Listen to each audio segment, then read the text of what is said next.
So in this related rates problem, we read that a little girl flies her kite directly over a tree located 70 meters east of her.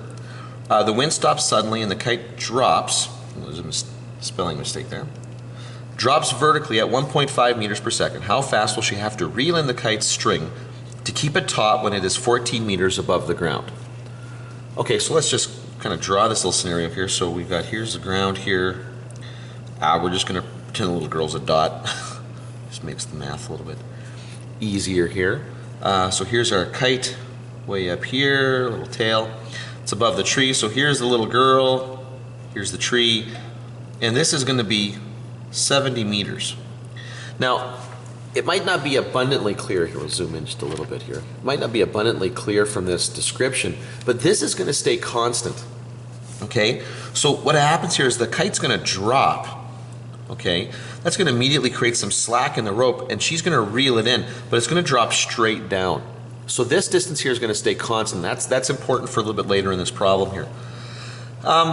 Okay, so I'm going to just identify this. This is what we know. So I'm going to make this y, height here, and we know that dy by dt is going to equal, well, we know it's dropping 1.5 meters per second. Okay, but more than that, because this is dropping, because the value of y, that variable, is getting smaller, okay, the rate, we're going to associate a negative with that to indicate that it's getting smaller here. Now, what we want to know, what we want, is what dz by dt is. Okay, now remember, the diagram here, and sorry, I should have labeled this. I would normally label that z just because that's the horizontal one. I make x. So really I'm saying x is equal to 70 here. Then this is the y, and this will be z here.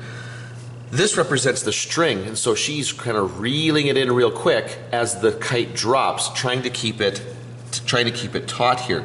Now, at a specific moment, as this is happening here, this is going to become 14 meters. That is the instant that we're interested in how fast how fast she's reeling in the string here. So when you take a look at this, okay, you got to think here, what function do we have here that's going to relate the bits of the sides of the triangle here?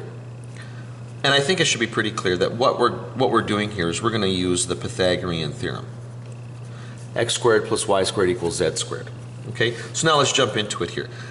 Except we got one little thing here, and again, this maybe wasn't abundantly clear from the beginning, but the length of that side there, that bottom side there, is going to stay 70. So this is going to be 70 squared plus y squared equals z squared. Now the beautiful thing about this is I'm not even going to evaluate what 70 squared is. I mean, I know what it is, but I'm not even going to evaluate it because I'm going to take the derivative right away, and the derivative of the constant is just 0. So now I'm kind of left with these two terms right here that I'll take the derivative of. And I'm going to take the derivative with respect to time. So I'm going to do this implicitly. So we'll get 2y dy by dt is equal to 2z dz by dt. All right, now we are looking for dz by dt, so the 2's are going to cancel here. And I'll just rework this thing a little bit because most of us like to have the unknown on the left-hand side.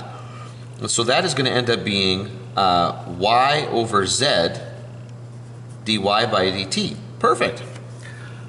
Whoops, can't hardly see that. Now, the y coordinate at that instant that we're interested in, we know is 14. Perfect. We know that dy by dt is going to be negative 1.5. Excellent. I don't know what z is. I don't know what z is. Okie dokie. Okay, so now I got to come over here and think about it. Here's the scenario at this particular moment in time. Whoops, can't see that. Here's my z. I don't know what that is, but I do know that this is 14, and I do know that this is always 70. So that's enough material for me to use the Pythagorean theorem. Okay, so this would become 70 squared plus 14 squared is equal to z squared. So 70 squared plus 14 squared, just do my calculator real quick here, 5,096 is equal to z squared. It's probably too much to hope that that actually has a beautiful square root to it. And it was too much to hope here. So now I'm just going to play with this a little bit here. 5,096 divided by...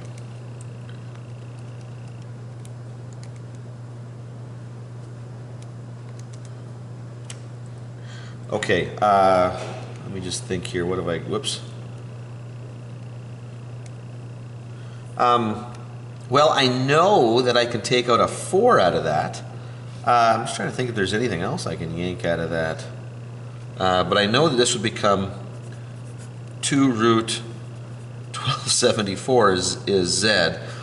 I'd like to think I could go a little bit further than that. I haven't actually played with this particular question right off earlier here, so I'm not entirely sure. I like to try these things kind